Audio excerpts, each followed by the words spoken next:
Good morning, welcome back to my channel. কেমন আছো তোমরা সবাই? আই হোপ তোমরা সবাই খুব ভালো আছো, আর আমিও খুব ভালো আছি। আর আজকে দেখো আমি তোমাদের সঙ্গে শেয়ার করব রস বড়ার রেসিপি। তো চলো দেখো, এখানে বিউলির ডালটা ভিজিয়ে রেখেছিলাম দেখেই নিলে, আর একটা স্মুথ পেস্টও আমরা এখানে বানিয়ে নিয়েছি। এবার দেখো সুন্দর করে শুধু ফেটিয়ে নিতে হবে।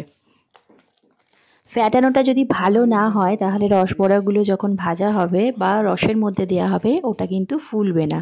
তাই ডালটা পেস্ট করার পরে খুব ভালো করে ফেটিয়ে নিতে হবে।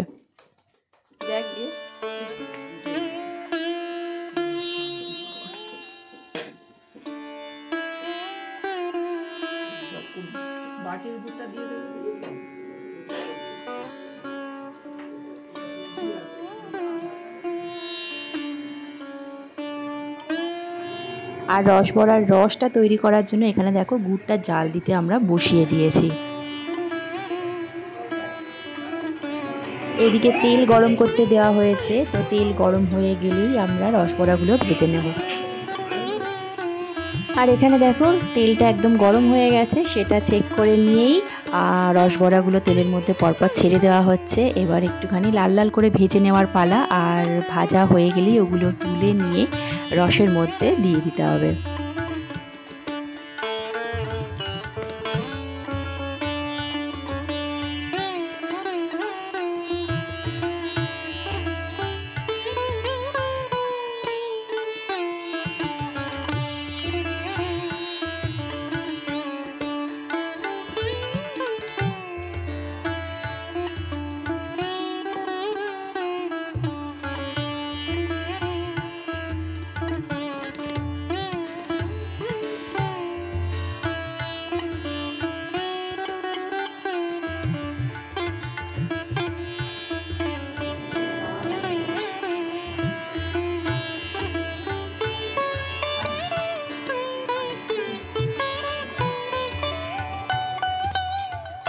মোটামুটি বেশ অনেকগুলোই রসবড়া ভাজা হয়ে গেছে, তো ভেজে তুলে এগুলোকে গুড়ের মধ্যে দিয়ে দেওয়া হচ্ছে রসের মধ্যে।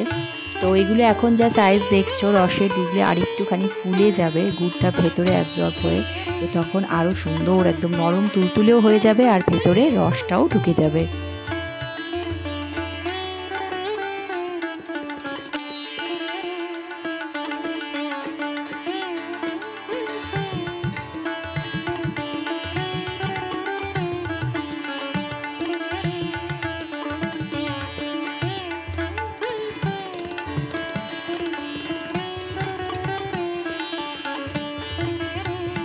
প্রথমের দিকে যে বড়াগুলো ভাজা হয়েছিল আর রসে আগে দেওয়া হয়েছে সেগুলোর মধ্যে বেশ ভালোই রস ঢুকে গেছে দেখা যাচ্ছে, তবে পরে যেগুলো দেওয়া হয়েছে সেগুলোতে আর কিছুক্ষণ রাখতে হবে।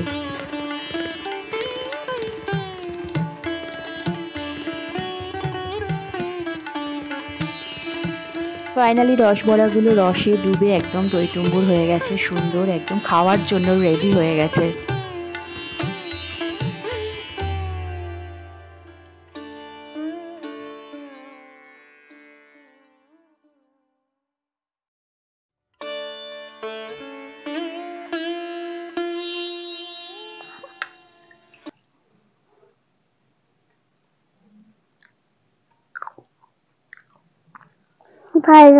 ভালো হয়েছে? কেমন লাগছে? খুব টেস্টি, আছে। গুড়ের গন্ধ পাচ্ছ? এটার মধ্যে গুড় আছে, বুঝতে পেরেছো? অল্প একটু বুঝতে পেরেছি। অল্প একটু বুঝতে পেরেছো?